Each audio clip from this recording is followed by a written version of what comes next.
YouTube channel Rajni ब्रजवासी blog. कैसे हो guys? उम्मीद करती हूँ आप सब लोग स्वस्थ होंगे, मस्त होंगे और अपनी अपनी लाइफ में व्यस्त होंगे। तो गाइस आज है एकादशी और आज की एकादशी ना बहुत खास है। जो हम साल भर इंतज़ार करते हैं ना, तो आज वो एकादशी है। तो आज है बल्लभाधीश जी की जन्मोत्सव। तो डोला निकलेगा आज, तो क्योंकि हम वैष्णव हैं, बल्लभपुर से आते हैं, तो मैं भी उस डोले में जाऊंगी। मतलब जो रैली निकलती है उसमें ठाकुर जी का डोला निकलता है, तो उसी के लिए मैं तैयार हो रही हूँ। तो मैंने ना ये वाली साड़ी पहन ली आज, रेड वाली। और सुबह सुबह का टाइम है, अभी 7:45 हुए हैं। तो दोनों बच्चों को स्कूल भेज दिया है, जल्दी जल्दी उनका लंच बनाया। देन उसके बाद में घर का काम अभी कंटिन्यू चल ही रहा है, लेकिन मैंने सोचा पहले मैं तैयार हो जाती हूँ। जैसे ही मुझे आवाज़ लगाएंगे पापा तो मैं चली जाऊँगी। और बच्चों को मैंने इसलिए नहीं भेजा, मतलब रोका, क्योंकि बहुत लंबी रैली होती है ना, और 9 से 11 बजे तक निकलेगी, तो बच्चे धूप में परेशान हो जाएंगे। तो इसी वजह से तो चलो स्टार्ट होते हैं, सॉरी तैयार होना स्टार्ट करते हैं। और आप लोगों को भी दर्शन कराऊंगी। तो आप लोग ना प्लीज़ पूरा ब्लॉग देखना, और अच्छा लगे तो प्लीज़ लाइक ज़रूर कर देना आप लोग। तो गाइज फाइनली मैंने अपना फेस वॉश कर लिया है, और बहुत अच्छे से कर लिया, क्योंकि सुबह से मैं काम में लगी हुई थी ना, तो इसीलिए। और उसके बाद में मैंने अपनी बिंदी भी निकाल दी। और सबसे पहले हम लगाएंगे मॉइस्चराइज़र। तो इस टाइम पे ना मेरे पास में है निविया का मॉइस्चराइज़र, तो मुझे उसको लगाना है। और अभी क्या है, गर्मियां हैं, तो गर्मियों में तो ये है ना कि जितना लाइट मेकअप करो ना तो उतना ज़्यादा अच्छा लगता है, क्योंकि धूप में भी जाना है। तो मैंने मॉइस्चराइज़र बहुत अच्छे से लगा लिया। देन उसके बाद में धूप में जाना है, और धूप भी थोड़ी बहुत नहीं, बहुत तेज़ वाली धूप पड़ेगी, तो उसके लिए सनस्क्रीन होना बहुत ज़रूरी है गाइज। तो सनस्क्रीन तो इस टाइम पे, मतलब धूप में सबसे ज़्यादा इंपॉर्टेंट रोल जो अदा करती है ना, वो होती है सनस्क्रीन। तो यहाँ पे मैंने ले लिया लोटस की सनस्क्रीन SPF 15। उसको अच्छे से लगा लिया है मैंने। जितना मुझे फाउंडेशन लगाना है ना, उतनी ही मैंने भर भर के सनस्क्रीन लगाया है, क्योंकि टैनिंग हो जाती है बहुत ज़्यादा फेस पे, और उसको निकालने में बहुत समय लग जाता है। तो सनस्क्रीन मेरी बहुत अच्छी है, मैं पर्सनली बताऊँ ना, मतलब इसके रिव्यू बहुत अच्छी है सच में। ऑल स्किन टाइप पे, मतलब किसी भी स्किन पे आप अप्लाई कर सकते हो। तो उसके बाद में गाइज फिर लगाएंगे हम स्विस ब्यूटी का फाउंडेशन, जो क्रीम में भी आता है एंड फाउंडेशन में भी आता है। इसको मैंने थोड़ा सा फिंगर में लिया और पूरे फेस पर डैप डैप करके लगा लिया इसको। और अपनी उंगलियों की हेल्प से मुझे फाउंडेशन पूरे फेस पे लगाना है। ब्लेंडर भी यूज कर सकती थी, लेकिन ब्लेंडर मुझे मतलब प्रॉपर तरीके से जो पैचेस वगैरह है ना वो रह जाते हैं, तो इसी वजह मैं फिंगर से ही लगाती हूँ, हमेशा फिंगर से लगाती हूँ। तो शादी पार्टियों में क्योंकि हैवी मेकअप होता है ना, तो मैं ब्लेंडर यूज करती हूँ, बाकी नॉर्मल मेकअप है वो फिंगर से ही लगाती हूँ। तो उंगलियों की हेल्प से लगाना है, पूरी हथेली से नहीं करना, क्योंकि वरना पूरा जो मेकअप है, जो फाउंडेशन है, आपकी हथेलियों में ही चिपक जाएगा पूरा। फाउंडेशन लगाने के बाद में नेक्स्ट स्टेप जो आता है ना, वो आता है फेस पाउडर का। तो यहाँ पे गाइज मेरे पास में है मियोन का फेस पाउडर। तो इसको मुझे लगाना है, और ये क्या है कि जो फाउंडेशन आपने लगाया है ना, उसको सेट करने के काम आता है, जिससे कि आपके फेस पे पैचेस ना पड़ जाएं। कई बार आपने देखा होगा फाउंडेशन लगाने के बाद में ना दरारें पड़ जाती हैं आप के यहाँ लिप्स के साइड में, तो इसको सेट करने के काम करता है, मतलब फिल करने का काम करता है गाइज। तो मैंने अच्छे से नेक एरिया पे अच्छे से लगा लिया है, क्योंकि फिर फेस और नेक दोनों अलग अलग दिखते हैं ना, तो इसीलिए। नेक्स्ट स्टेप आता है गाइज आईब्रो फिल करने का। तो अभी मेरी आईब्रो बनी हुई नहीं है, सेट नहीं है, तो मुझे उनको सेट करना है। तो मैं आईब्रो पेंसिल का यूज करती हूँ, और मैं अपना थ्रेडिंग बहुत कम करवाती हूँ, लाइक 2-2 महीने हो जाते हैं मुझे, तो मैं आईब्रो पेंसिल का ही यूज करती हूँ। और उसके बाद लगाना है काजल। और काजल की जब मैंने हालत देखी ना, तो मुझे गुस्सा भी आया था और हंसी भी आई थी, दोनों का मिला जुला कॉम्बिनेशन था, क्योंकि बच्चों ने काजल तोड़ दिया था, और मैं काजल कम लगाती हूँ, लेकिन फिर मैंने जब देखा तो काजल तो बच्चों ने तोड़ दिया, लेकिन फिर भी उसी से जैसे तैसे काम चलाया, क्योंकि मेरे पास में फिर दूसरा कोई ब्लैक काजल नहीं था। वाइट और ब्लू काजल है, तो वो अभी दिन के अकॉर्डिंग ठीक नहीं रहता, तो इसीलिए मैंने ब्लैक काजल लगाया उसी से जैसे तैसे मेंटेन करके। उसके बाद में मुझे लगाना है आईलाइनर। और ये सारे मेकअप जो है ना, मैं ड्रेसिंग टेबल का जो मिरर है ना उसमें कर रही हूँ, क्योंकि मोबाइल में मुझे क्लियर दिखता नहीं है। मतलब मेकअप के लिए जो मेकअप का कैमरा रहता है ना, वो मेकअप के अकॉर्डिंग नहीं होता है, तो इसलिए मैं सारे कुछ ड्रेसिंग टेबल के मिरर में कर रही हूँ। एंड गाइज मैंने जो लाइनर लगाया है ना, वो वाटर प्रूफ है। आपके चाहे आंसू आए, चाहे पसीना आए, कुछ भी आए, तो वो लाइनर निकलता नहीं है। लाइक आप मुँह भी अपना धो लेते हो ना, मतलब फेस वॉश कर लेते हो, तब भी आपका लाइनर नहीं निकलेगा, वो आपको खुद से निकालना होगा। लाइक पपड़ी की तरह निकलता है। तो ये चीज़ मुझे बहुत अच्छी लगती है, वरना लाइनर क्या होता है कि कई बार जैसे लगाते समय ही आँख इधर उधर हो जाती है तो वो दूसरी तरह लग जाता है, तो इसीलिए ये अच्छा लगता है मुझे। उसके बाद में लगानी है मुझे लिपस्टिक। तो उससे पहले मुझे अपने होठों पे मॉइस्चराइज़र लगाना है, तो मैंने उसके लिए लगाई है बोरोप्लस। और उसके बाद अच्छे से जो भी एक्स्ट्रा थी वो मैंने निकाल दी। अब मुझे लिपस्टिक अप्लाई करनी है, और लिपस्टिक जो है ना रेड एंड मैरून का कॉम्बिनेशन है, तो वो मैं लगा रही हूँ गाइस। मेकअप में ना एक चीज़ ये है गाइज कि आप कितना भी मेकअप करो, अगर आपने लिपस्टिक नहीं लगाई है तो बहुत अधूरा अधूरा सा लगता है, मतलब ऐसा लगता है आपने मेकअप किया ही नहीं है। तो लिपस्टिक का होना भी बहुत ज़रूरी है, चाहे आप न्यूड में लगाओ या डार्क में लगाओ, जैसे भी लगाओ, लेकिन लिपस्टिक का होना बहुत ज़रूरी है। और सबसे लास्ट में मुझे लगानी है नन्ही सी बिंदी, जो मैंने अपने हाथ पर लगा के रखी थी। तो इसी के साथ में ना मेरा लुक कम्प्लीट हो जाता है। तो और बिंदी थोड़ा टेढ़ी लगी थी, और मैं बिंदी थोड़ा सा ऊपर लगाती हूँ क्योंकि मैं शुरू से लगाती हूँ और मुझे पसंद है।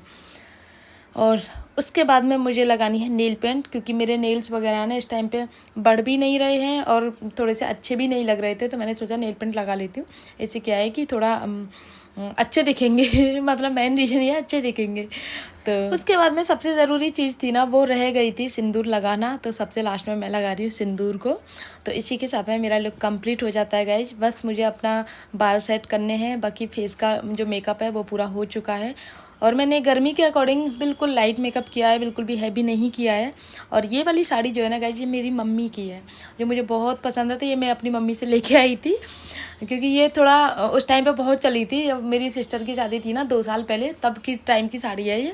तो मम्मी को थोड़ा रेड कलर ज़्यादा रेड है ना, ये चमक रेड, तो मम्मी कम पहनती हैं, तो मम्मी कह रही थी तू लेके जा, तो मैं लेके आ गई इसको।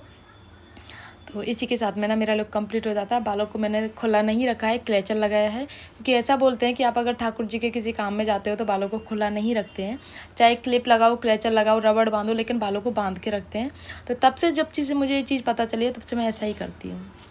तो फाइनली तैयार हो गई हूँ और अभी निकलना है मुझे। अभी 7:15 बजे हैं, लेकिन पहले जल्दी लेट बोल रहे थे, लेकिन अभी बोल रहे हैं जल्दी चलना है। तो चलो निकलते हैं गाइस।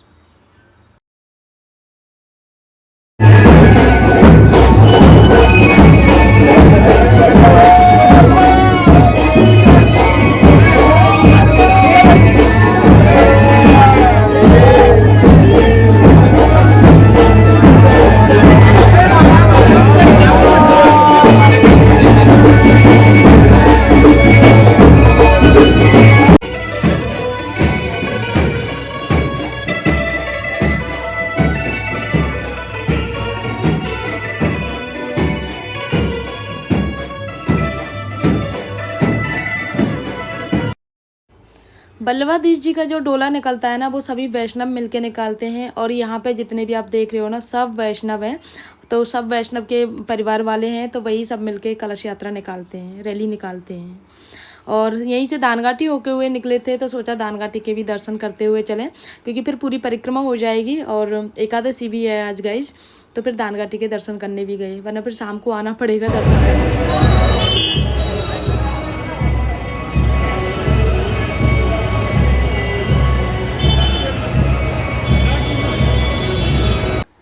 गर्मी और धूप के मारे ना गाइज हालत ख़राब हो रही है। और नंगे पैर थे ना, मैं और चाची हम दोनों ही नंगे पैर थे, क्योंकि चप्पल पहन के पूरी परिक्रमा भी लग गई थी गंगा की, वरना मैं तो बहुत कम लगाती हूँ इस वजह से। तो सोचा आज एकादशी है, चाची बोल रही थी कि पैदल चलते हैं नंगे पैर, तो चप्पल वहीं छोड़ के फिर हम नंगे पैर ही आए थे गाइज।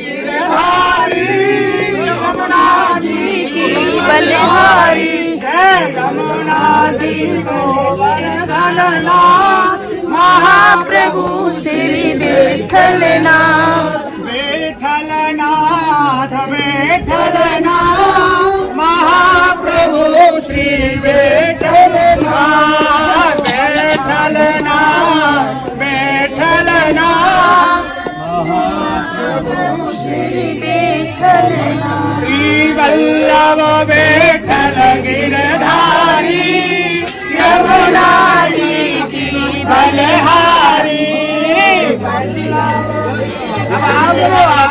आराम से प्रेम से मुखिया जी। हाँ और क्या है देखिए आरती करो आरती करो। बोलो ब्रह्मा देवी की जय, वल्लभ की जय, आज के आनंद की जय। श्री वल्लभ विठ्ठल गिरधारी यमुना जी की बलहारी, यमुना जी की बलहारी, यमुना जी की बलहारी। श्री वल्लभ विठ्ठल गिरधारी यमुना जी की बलहारी। जय यमुना गोवर्धन नाथ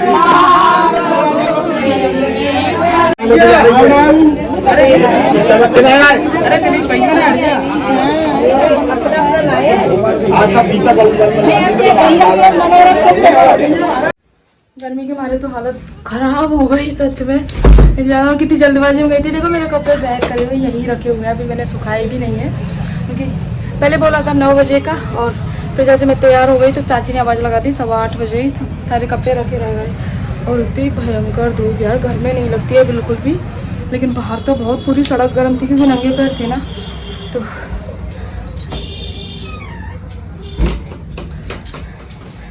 हे भगवान, और थोड़ा रेस्ट करूँगी। और अभी लेके आई हूँ मैं अपने लिए लस्सी बना के। गर्मी लग रही है तो गर्मी में ऐसा लगता है ना ठंडा ठंडा, जितना ठंडा पिया जाए उतना ज़्यादा बढ़िया है। तो अभी रेस्ट कर लूँ थोड़ी देर, भी सांस फूल गई है मेरी। गाइस ये जो एकादशी है ना, बल्लभाधीश जी की जो एकादशी आती है, इसका हम पूरे साल इंतज़ार करते हैं क्योंकि ये बहुत ही स्पेशल एकादशी होती है। तो व्रत तो हमारा अगर वैसे भी जो हर महीने की जो एकादशी होती है ना, सबको ही करते हैं, सब लोग फास्ट रखते हैं। सिर्फ मैं बच्चों का खाना बनाती हूँ, और आज मैं बच्चों का ही बनाया था। बस मैंने सुबह लंच में बना दिया था दोनों को, भिंडी की सब्ज़ी और पराठे। तो बस वो आने ही वाले हैं थोड़ी देर में, अभी टाइम हो जाएगा। तो मैं भी थोड़ा सा अभी काम किया मैंने आके, क्योंकि बहुत ज़्यादा काम हो गया था। कपड़े वगैरह यूँ ही छोड़ के गई थी ना मैं, मशीन में चलते किसी का ड्रायर हुआ था, कोई नहीं हुआ था। तो अभी मैंने आके किया है सारा कुछ। तो जो सुखा के गई थी वो सूख भी गए कपड़े, और कुछ तो जो बेड पे रखे हुए थे ना ड्रायर किए हुए, वो रखे रखे सूख गए वो सारे कपड़े, क्योंकि गर्मी है ना, 2-3 घंटे में रखे रखे ही सूख गए। तो उनको प्रेस करने की मेहनत और हो गई, क्योंकि बिल्कुल सलवट ऐसी हो गई है उनमें, क्योंकि मुड़े हुए कपड़े थे ना सारे, तो यूँ ही सूख गए। तो प्रेस करनी पड़ेगी सारे कपड़ों पे। तो अभी बच्चे आने वाले हैं, बस बच्चों का इंतज़ार करिए। पता है आज मैं ना हर्षित को लेके नहीं गई थी, क्योंकि बच्चे छोटा है और फिर परिक्रमा बहुत लंबी हो जाती है, तो उसको मैं छोड़ के गई थी। तो अभी जैसे आएगा वो, मेरी साड़ी वगैरह निकली हुई है ना, आते ही पूछेगा मम्मा आप कहाँ गए थे, क्योंकि इसको थोड़ी सी भनक लग गई थी। बाबा ने बोल दिया था इसको कि आज मत जाए स्कूल, आज वहाँ चलेंगे। लेकिन फिर मैंने सोचा चलो भेज देती हूँ, लंबी परिक्रमा है, भीड़ बहुत ज़्यादा होगी और पापा परेशान हो जाएंगे, क्योंकि पापा के साथ ही चलेगा ये, और ये भी थक जाता। गर्मी बहुत वाली भयंकर वाली गर्मी थी गाइस, तो इसीलिए। लेकिन मेरा बस फिर बाद में मन हुआ कि यार मैं हर्षित को तो लेके आती। अच्छा लगता है अपने घर के जो ये त्यौहार से भी बढ़ के होता है ये जो एकादशी होती है। तो गाइज अब बनाना है मुझे सागार। शाम का समय हो गया है, 5 बज चुके हैं, तो मैं कर रही हूँ किचन में सागार की तैयारी। सब लोगों का फास्ट था, पापा का भी था। वैसे पापा तो हमेशा करते हैं हर 15 बार की जो एकादशी होती है, लेकिन कभी कभी ना तबीयत ख़राब हो जाती है तो फिर छोड़ देते हैं पापा, क्योंकि पापा डायबिटिक प्लस बीपी पेशेंट हैं, तो इसीलिए। तो यहाँ पर मैं बना रही हूँ कूटू का आटा गोल रही हूँ अभी तो मैंने कूटू का आटा लिया। देन उसके बाद में फिर जो व्रत नमक होते हैं ना, व्रत वाला नमक और व्रत वाली काली मिर्च, वो थोड़ा थोड़ा ऐड की, और उसके बाद में पानी से मैंने अच्छे से घोल तैयार कर लिया। घोल को ना ज़्यादा पतला करना है ना ही थिक करना है। जो हमने आलू काटे हैं उससे अच्छे से डिप होके उसमें अच्छे से घोल कूटू का आटा है वो चिपक जाए, बस इतना देखना है हमें। तो मुझे बनाते बनाते बहुत टाइम हो गया है, बहुत साल हो गए हैं बनाते बनाते, तो मैं अंदाजे से सारी चीज़ें कर लेती हूँ अभी। तो इधर ये काम हो गया है। देन उसके बाद में दूसरा काम करना है, और साबूदाने मैंने पहले भिगो के रख दिए। मैंने नहीं, सॉरी मम्मी ने भिगोए थे, क्योंकि मैं सुबह वहाँ चली गई थी उसमें रैली में, उसमें कलश यात्रा में, सॉरी बल्लभाधीश जी की जो जयंती निकली थी उसमें चली गई थी मैं। तो साबूदाने फिर पीछे से मम्मी ने भिगो दिए थे, क्योंकि भीगते नहीं है ना। मोटे वाले तो बहुत जल्दी भीग जाते हैं, 2 घंटे में भीग जाते हैं, लेकिन जो नन्हे वाले बादाम वो होते हैं ना, साबूदाने वो नहीं बिकते हैं, वो थोड़े टाइट हो जाते हैं। और उनमें भी ना 2 तरह के साबूदाने आते हैं गाइज। एक तो बिल्कुल बारीक वाले आते हैं, लाइक जैसे शक्कर होती है ना, चीनी होती है उसकी तरह, और एक थोड़े से उससे मोटे आते हैं। तो वो मीडियम वाले आते हैं ना, उनको हम यूज करते हैं। एंड उसके बाद में मुझे आलू काटने हैं, और आलू मुझे कटलेट भी बनानी है। जैसे फ्रेंच फ्राइज होते हैं ना, तो ऐसे कटलेट बनाते हैं। और कुटू की पकौड़ी के लिए भी आलू कट करने हैं, प्लस साबूदाने के लिए भी कट करने हैं, क्योंकि साबूदाने को भी फ्राई करना है मुझे, तो उनके लिए आलू कट करने हैं। तो इकट्ठा मैं सबके लिए काट लेती हूँ। और कटलेट के लिए अलग काटने हैं बस, क्योंकि इनकी शेप अलग अलग हो जाती है, बाकी तो एक ही होते हैं। तो यहाँ पे मैंने 4-5 आलू ले लिए हैं, और उसके बाद मैं उनको छीलूँगी, और छीलने के बाद में फिर अलग अलग डिवाइड करके काट दूँगी उनको। और खाने की तैयारी मुझे इसलिए भी जल्दी करनी है आज, क्योंकि पापा चाय नहीं पी के गए हैं शाम की। कस्टमर है शॉप पे, और पापा को टाइम नहीं मिला। और पापा की ये है कि अगर खाना नहीं मिलता है टाइम पे, तो डायबिटीज जो है बहुत ज़्यादा लो हो जाती है। तो मुझे तैयारी करके रखनी है। जैसे पापा आएंगे तो मैं पूछ लूँगी, अगर सागर करना है तो सागर कर लेंगे, अदरवाइज चाय पी लेंगे। तो पापा ने तो सागर नहीं किया था, जब आए थे मैंने पूछा था, सारी चीज़ें कंप्लीट हुई थी, लेकिन मना कर दिया था कि नहीं टाइम नहीं है, खाली चाय बना दे। तो चाय बनाई बस। तो बच्चों ने सागर कर लिया। बस ये मैं तुरंत भोग लगाती हूँ ना, तो भोग लगाने के तुरंत बाद बच्चे खा लेते हैं। जिस चीज़ का भोग लगाती हूँ ना, वही प्लेट में सीधे बच्चों को निकाल देती हूँ। पहले गाय को निकाला, गाय को निकालने के बाद में फिर मैं बच्चों को दे देती हूँ। तो इससे क्या ठंडा भी नहीं होता है खाना। तो और बच्चों को तो साबूदाने व्रत का खाना है ना, वो इतना अच्छा लगता है कि मैं आपको क्या बताऊं। उनको सुबह ही पता चल जाता है कि आज एकादशी है, तो बोलती है मम्मा साबूदाने बनाओगी, और वो चांद वाली पकौड़ी भी बनाओगी आप। तो उसको बहुत अच्छे लगते हैं दोनों को। और साथ में दही भी मिल जाता है, जो दही इनका मोस्ट फेवरेट है। दही मिल जाए तो इनको पता नहीं, ऐसा लगता है कि खाने में डेली इनको बस दही दे दो और भिंडी की सब्जी दे दो, और इनको कुछ भी नहीं चाहिए खाने में। एंड उसके बाद मैंने ये उबले हुए आलू रखे थे, जो सुबह के पापा के लिए उबाले थे मम्मी ने। मैं वहाँ गई थी तब पीछे से मम्मी ने किया था आज काम। मैं सुबह जल्दी चली गई थी, 8 बजे निकल गई थी, और 11 बजे करीब आई थी। तो पापा दोपहर में क्या कुछ हल्का फुल्का खाते हैं, जैसे आलू की चाट वगैरह। तो लेकिन पापा ने कुछ नहीं खाया था, तो सुबह भी कुछ नहीं खाया पापा ने। तो आलू बच रहे थे, मम्मी कह रही थी रायता बना लेना आलू का, और जो आलू की कटलेट वो बनती है, क्या बोलते हैं, साबूदाने की पकौड़ी बनती है ना, तो वो बन जाएंगी साबूदाने की कटलेट। तो मैंने सोचा चलो आलू भी काम आ जाएंगे, और साबूदाने की कटलेट सबको अच्छी भी लगती हैं।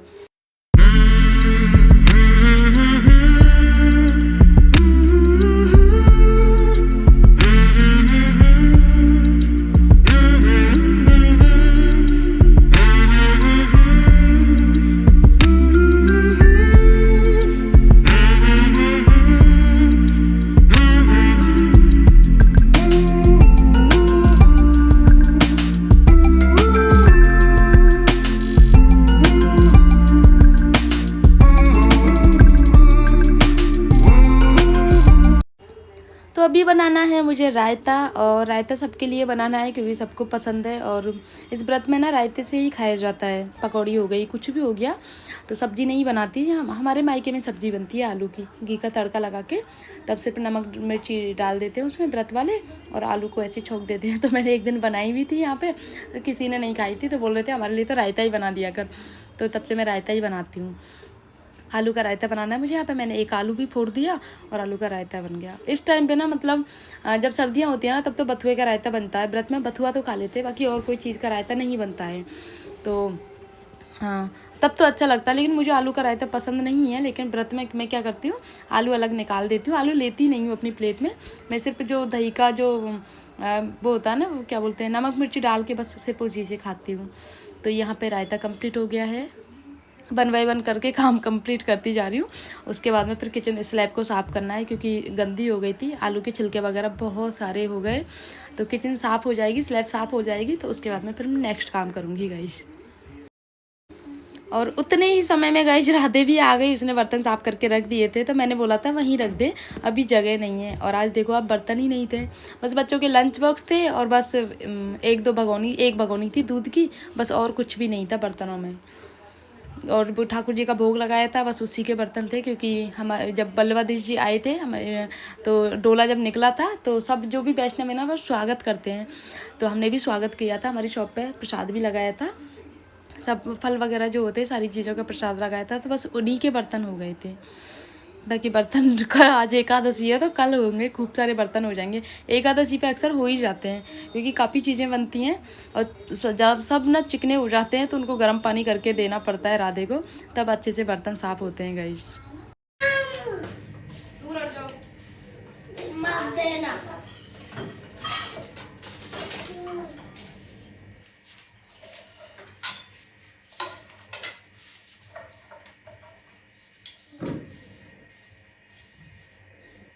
और पता है हर्षित क्यों आया है मेरे पास में? मैं मैंगो काट रही हूँ ना, इसीलिए मेरे आसपास घूम रहा है। देखो कटोरी भी ले ली है इसने।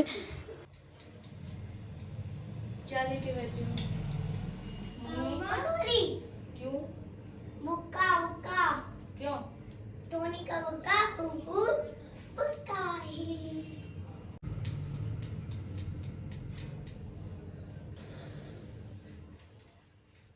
टोनी का मुक्का टोनी का मुक्का बोलो मम्मा टोनी का मुक्का टोनी का मुक्का कुकुर कुकुर तुझे चाहिए? हाँ कुकुर मुक्का कुकुर जाओ। एक और दे दो नहीं। एक और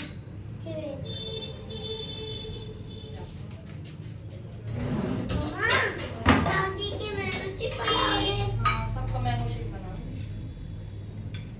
चिप एक दिन नहीं, अब मैंने दे दिया ना बेटा।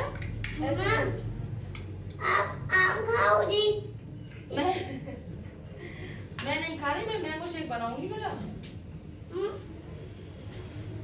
Mango shake.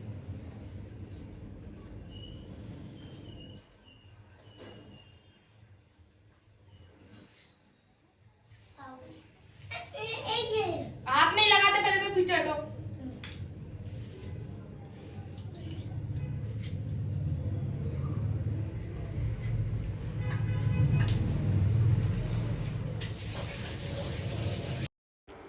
तो प्रिपरेशन सारी हो चुकी है। तो यहाँ पे मैंने दोनों कढ़ाई चढ़ा दी हैं गैस पे। एक तरफ बना रही हूँ कटलेट और दूसरी तरफ मुझे कुट्टू की पकौड़ी बनानी है। भोग लगाना है ठाकुर जी का, देन उसके बाद में बच्चे खाएंगे। और वो बहुत बार आ चुकी है, मम्मा भूख लगी है, मम्मा भूख लगी है। जब से आप क्या कर रहे थे मम्मा, आपको पता है मुझे भूख लगती है तो इसीलिए मुझे जल्दी जल्दी बनाना पड़ रहा है। मैं थोड़ी देर के लिए बैठ गई थी, मैंने सोचा था अभी बहुत टाइम है, थोड़ा और रुक जाती हूँ, तो लेकिन उनको भूख लग रही है तो अभी बना रही हूँ मैं। एक तरफ कटलेट रख दिए हैं और दूसरी तरफ मैं पकौड़ी तल रही हूँ, और उसके बाद में फिर साबूदाने की कटलेट बनाऊँगी। और ये सारी चीज़ें ना किस किस के यहाँ पे बनती हैं आप लोग कमेंट करके बताना। मैंने बहुत सी जगह देखा है कि राजगिरी के आटे की भी पूड़ियाँ बनती हैं, किसी के पकौड़ी बनती हैं, तो ऐसे बनती है। लेकिन हमारे यहाँ पे राजगिरी का आटा यूज नहीं करते हैं, पता नहीं क्यों नहीं करते, मिलता नहीं है या फिर कोई और रीज़न है, पता नहीं। तो राजगिरी का नहीं करते, सिर्फ कूटू का आटा यूज करते हैं। और कूटू का आटा ऐसा होता है ना, बहुत हैवी होता है, मतलब पचता नहीं है बहुत आसानी से। ये वाली चीज़ है गाइज।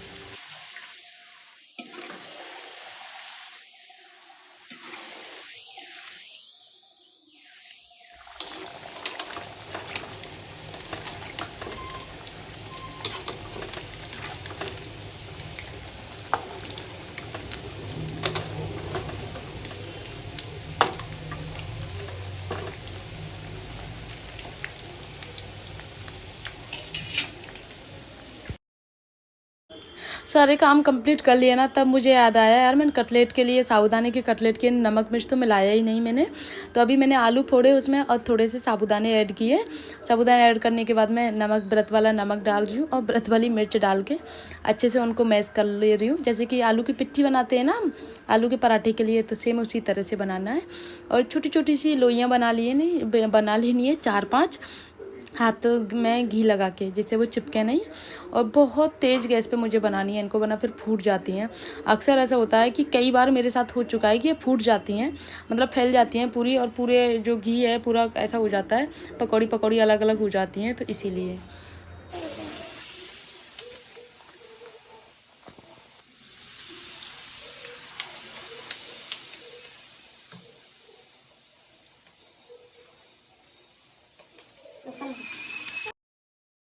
अच्छा एक चीज़ है गाइस, जितना समय कटलेट बनाने में लगता है ना, पकने में लगता है, उतना पकौड़ी बनाने में या कटलेट बनाने में उन चीज़ों में नहीं लगता है साबूदाने की कटलेट में। तो इनके लिए इनको तेज़ गैस पे मैंने शुरू में ही डाल दिया था, धीरे धीरे पकती रहेंगी। और कई बार तो मुझे क्या है ना 2 बार पकाना होता है, क्योंकि एक बार में कच्ची रह जाती हैं इसीलिए। तो यहाँ पे पकौड़ी उतर गई हैं। अभी मुझे आलू की कटलेट है, सॉरी साबूदाने की कटलेट है, उनको डालना है। तो उनके लिए मुझे ना फुल गैस रख के, मतलब तेज़ आंच पे तब मुझे डालना है, वरना स्लो गैस पे क्या है कि फूट जाती हैं। तो अब एक चीज़ मैंने ध्यान रखा है कि जब से मतलब तेज़ गैस आप रखोगे ना, नहीं सॉरी, तेज़ गैस रहती है ना, तो तेज़ गैस पे नहीं फूटती हैं ये।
तो गाइस यहाँ पे पकौड़ी भी बन गई हैं, कटलेट भी बन गई हैं और साबूदाने की टिक्की भी बन गई हैं। सारी चीज़ें कंप्लीट हैं। रायता बन गया, और साबूदाने नहीं बना रही मैं, साबूदाने में बाद में बनाऊंगी, क्योंकि ठंडे हो जाते हैं पूरे साबूदाने, फिर इसीलिए मैं इन्हीं चीज़ों का भोग लगा रही हूँ। और आज आलू का हलवा नहीं बनाया है, क्योंकि काफ़ी सारे सुबह का भोग बच रहा था ना, पेड़े रखे हैं और बर्फ़ी रखी हुई है, तो वो प्रसाद में नहीं ले सकती, क्योंकि भोग लग चुका है, तो दोबारा भोग नहीं लगता उन चीज़ों का। गाइस वीडियो ना काफ़ी लंबा हो गया है, इसीलिए मैं यहीं पर इसको एंड कर रही हूँ। और दूसरी बात यह है गाइस कि आप लोगों के साथ मैंने छोटी छोटी हर चीज़ शेयर करने की कोशिश किया, तो आप लोग प्लीज़ ब्लॉग को पूरा प्यार देना। और दूसरी बात यह है, मैं इतना ज़्यादा थक चुकी हूँ, बिल्कुल भी बस की नहीं है मेरे, क्योंकि मैं परिक्रमा बहुत कम लगाती हूँ थकने की वजह से। ये परिक्रमा लगाई और गर्मी ऊपर से बहुत भयंकर वाली, कोई नहीं, परिक्रमा भी लग गई, सारे काम हो गए अच्छे से। तो ये तो थकान जो है ना दवाई लेने के बाद में ठीक हो जाएगी। और ब्लॉग बहुत लंबा हो गया, तो ब्लॉग को यहीं पर एंड कर देती हूँ, क्योंकि मुझे ना इस ब्लॉग को एडिटिंग भी करना है, तो उसमें भी टाइम लगेगा, काफ़ी टाइम हो गया। और अभी रात हो गई है, तो एडिटिंग करने के बाद में थंबनेल वगैरह बनाने में बहुत समय लग जाता है, क्योंकि जो लोग ना ब्लॉग बनाते हैं, वीडियो बनाते हैं, उनको पता होगा कितना समय लगता है इन सबको एडिट करने में। वीडियो तो बन जाती है, लेकिन उसको एडिट करना सबसे मेन काम होता है। तो हर चीज़ को एडिट करने के बाद में एक बार और उसको रीअपडेट करती हूँ, देखती हूँ कि कहीं कोई चीज़ ऐसी तो नहीं है, कोई गलत बोल दिया हो, कुछ ऐसा बोल दिया हो, कोई गलत चीज़ दिखा दी हो, तो इसीलिए मुझे टाइम लग जाता है इन सब में। अब तो ब्लॉग को ना यहीं पर एंड करती हूँ गाइज। आई होप आप लोगों को अच्छा लगा हो, तो प्लीज़ वीडियो को लाइक कर देना, शेयर कर देना और कमेंट कर देना। ऐसे अच्छे ब्लॉग्स के लिए आप लोग मुझे सब्सक्राइब कर सकते हो। मिलते हैं नेक्स्ट ब्लॉग में, तब तक के लिए बाय।